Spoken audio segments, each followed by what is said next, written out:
উগান্ডায় একবার এক চোরকে সামান্য অ্যালকোহলের ঢাকনা চুরির অপরাধে মৃত্যুদণ্ড দেওয়া হলো। তখন সেই চোর তার শেষ ইচ্ছে হিসেবে দেশের প্রধানমন্ত্রীর সাথে দেখা করার সুযোগ চাইল।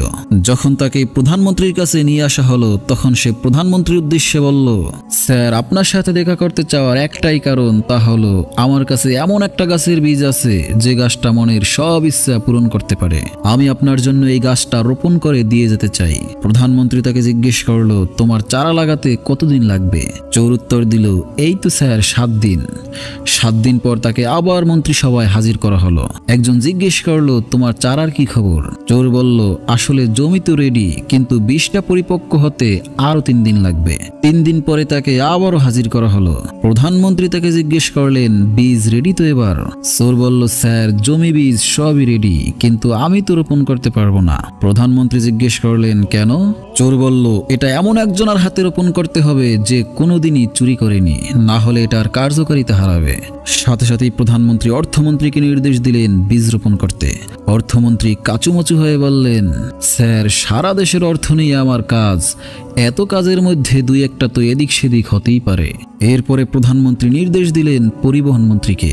পরিবহন মন্ত্রী কাচুমাচু হয়ে বললেন, স্যার, কত কত গাড়ি ঘোড়া আমার প্রতিনিয়ত অনুমোদন দিতে হয়, এর মাঝে তো 2-1টা এদিক সেদিক হতেই পারে।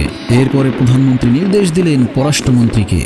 পররাষ্ট্রমন্ত্রী কাচুমাচু হয়ে বললেন, স্যার, এত দেশের সাথে আমার যোগাযোগ, এত দেশে যাওয়া আসা, বাণিজ্য লেনদেন, এর মধ্যে তো আমারও 2-1টা এদিক সেদিক হতেই পারে। প্রধানমন্ত্রী এরপর যাকেই বলেন সেই এদিক সেদিকের দোহাই দিয়ে এড়িয়ে যায়। হঠাৎ সবাই প্রধানমন্ত্রীকে ধরলেন, স্যার, আপনি রোপণ করুন না।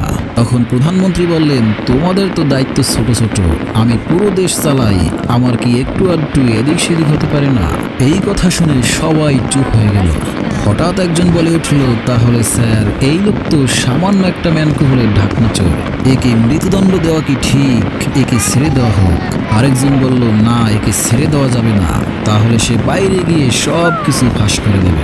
সবাই চিন্তায় পড়ে গেল, একে নিয়ে কি করা যায়। তখন একজন বলল, স্যার, এক কাজ করুন, একে আমাদের মতোই একটা পদ দিয়ে আমাদের সাথে সামিল করে নেন।